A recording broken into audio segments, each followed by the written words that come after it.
Aprende os puntos cardinais e non digas este.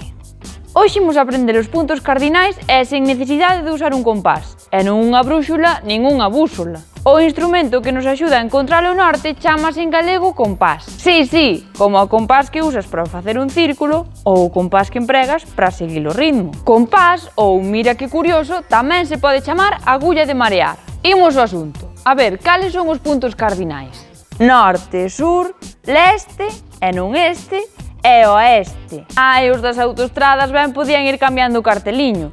Non é saída Santiago este, senón Santiago leste.